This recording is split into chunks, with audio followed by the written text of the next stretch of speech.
7 kami magkakapatid. Tapos bunso ako. Yung nanay ko, labandera. Tatay ko, kalpintero po. Taga-Concepcion, Tarlac po kami. So, nakatira kami dun sa squatter area, dun sa Santa Rita. Tapos, nalahar kami. Nalipat po kami sa Camp O'Donnell, Capas, Tarlac. So, sa hirap ng buhay, napag-isip ko na, syempre hindi naman ako nag-aral na, syempre sa atin kasi inaano yung kailangan saan ka gumraduate, yung ganon. So wala naman akong ganon na ipapakita. So naisip ko, so mag-Japan na lang ako. Ayun, tas kasi gusto kong maalis yung magulang ko dun sa resettlement. Gusto ko yung magkaroon sila ng magandang buhay. So nag-Japan ako, tapos siguro 2005, nakilala ko yung husband ko sa elevator po. So, hindi siya nagpupunta sa club namin. Nagpupunta siya sa ibang club. So, nagkita kami sa elevator. So, iniisip niya, Chinese ako. So, dahil hindi ko siya kilala, hindi ko siya kinakausap. So, lagi kaming nagkikita sa elevator, kasama niya yung mga staff. Wala no, nagpunta siya sa club namin. So, every day na siya nagpunta. Tapos, sabi niya, gusto daw niya akong huminto ng pagtatrabaho. Pag-aaralin daw niya ako sa Japanese school. So, nag-aral ako, kaso usapan namin, kailangan ibibigay niya yung sweldo ko. So, sabi niya, dodoblehin ko, huminto ka. So, huminto ako, nag-aral ako. Tapos, umuwi akong Pilipinas. Sabi ko sa kanya, pag tumatawag ka ng 10 times a day, pakakasalan kita. So, tumawag siya ng 10 times a day. Tapos, pinakasalan niya ako, pero hindi ko alam na may pera siya. Nag-pray din ako kay Lord na yung happy family lang, yung okay lang na hindi kami nagugutom, basta't kakain ka ng 3 times a day. Kasi, noong kasing bata kami, kailangan kasi magbabasura muna ako. Nagbasura kasi ako nung maliit ako para may allowance ako nung elementary. So, naranasan ko yung hirap ng buhay. Kaya sabi ko, magja-Japan na lang ako. So, I have faith na kay Lord na yung buhay ko magbabago pag ako'y nagpunta ng Japan. So, hindi naman lahat ng nag-entertainer dito magiging masama yung buhay. So, choice mo naman yon kung ikaw ay magiging mabuting tao or hindi. So, ang akin kasi, kontento na ako dun sa sweldo, but pinagpala lang ako ni Lord na binigyan niya ako ng lalaki na magmamahal sa akin. Itataas daw niya ako na baga, kung noon pinagsisilbihan mo yung mga Hapon, ikaw naman ang pagsisilbihan at sasaluduhan nila, sabi niya. So, hindi ako nadidiwala kasi 3 lang yung staff niya, so 3 lang ang sasaludo sa akin, sabi ko. So, okay na yun kaysa sa walang sasaludo, di ba? Nag-engage na kami. Doon niya sinabi na, akin yan. Kasi binili niya ako ng engagement ring doon sa St. Joko sa Tiffany.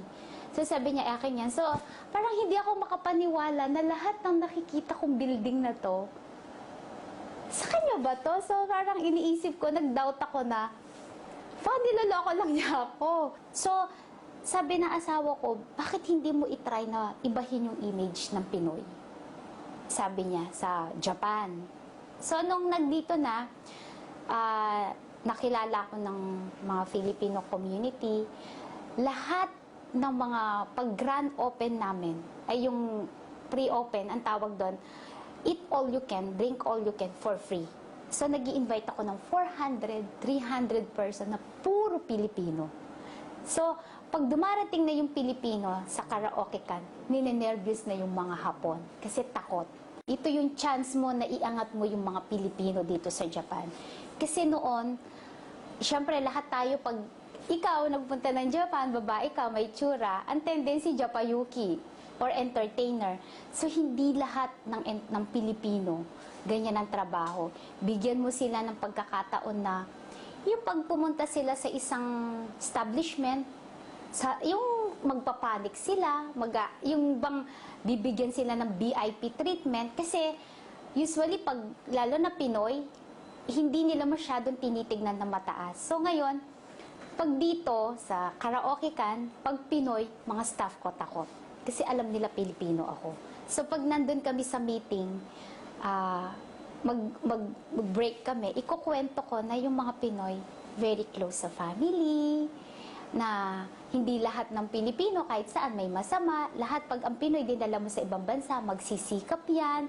Inaano ko na, kasi pag sinabi mong Pinoy, laging late. Yan ang image nila.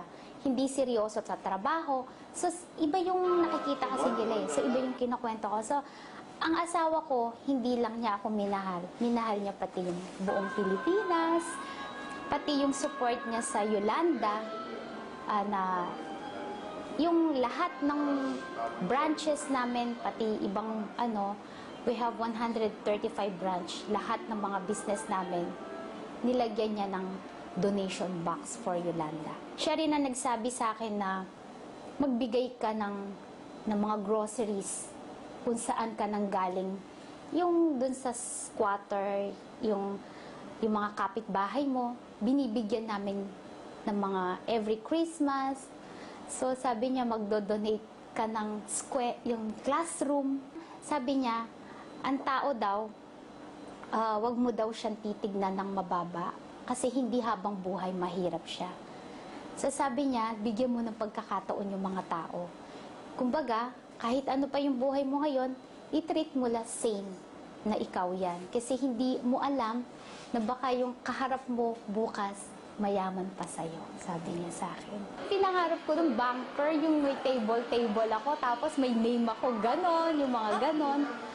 So, hindi ko alam na aabutin ko sa Japan pa. So, sabi niya, binigyan niya ako ng table. Gusto ko rin mag-selfie nung may table ako, pero nakakahiya. Kasi tapos may secretary. Sabi ko, parang ang sarap mag-selfie na. Meron akong sariling telephone, may interphone ako, yung mga ganon. Nagtiyaga ako magluto ng mga french fries, ng onion ring from the start. Paano ako gumawa ng mga inumin, kasi paano ko sila i-correct kung ako mismo hindi ko alam ang standard.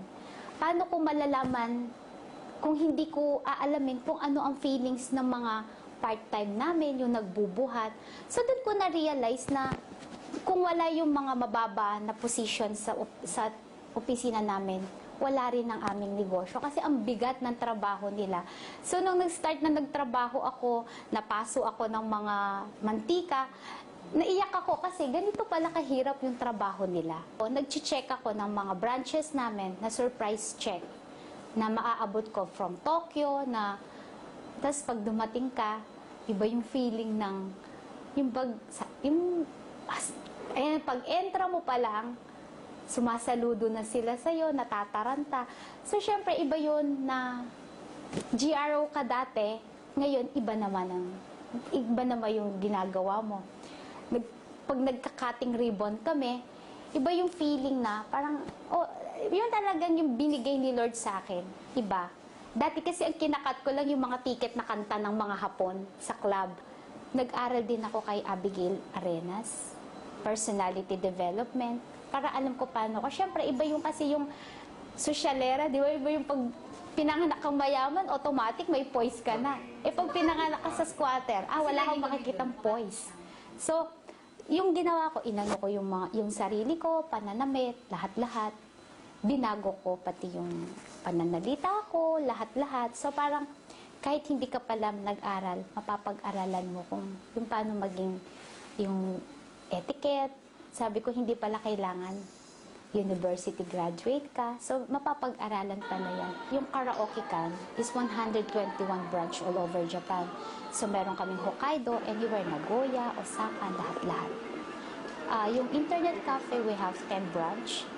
So, isa yan sa pinuntahan ng Prime Minister ng Japan dati na chinyek niya na kung anong klase yung negosyo na yan. Yung manganet can, halimbawa, nawalan ka ng train, so pwede kang matulog doon. Pwede kang magbayad ng 500 yen, pwede kang mag-shower, pwede kang maglaba.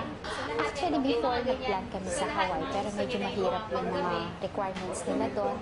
So ngayon, ang sabi ko sa asawa ko, bakit unahin mo ibang bansa? Pinoy ako. Di sa Pinas na, sabi ko, may Philippine team, ang tawag niya dun sa gumagawa ng machine. So nag-iimbento sila ng machine for Filipino. na ipapakita namin doon na iba yung karaoke can, hindi yung chips lang, gumagawa sila for Philippine design.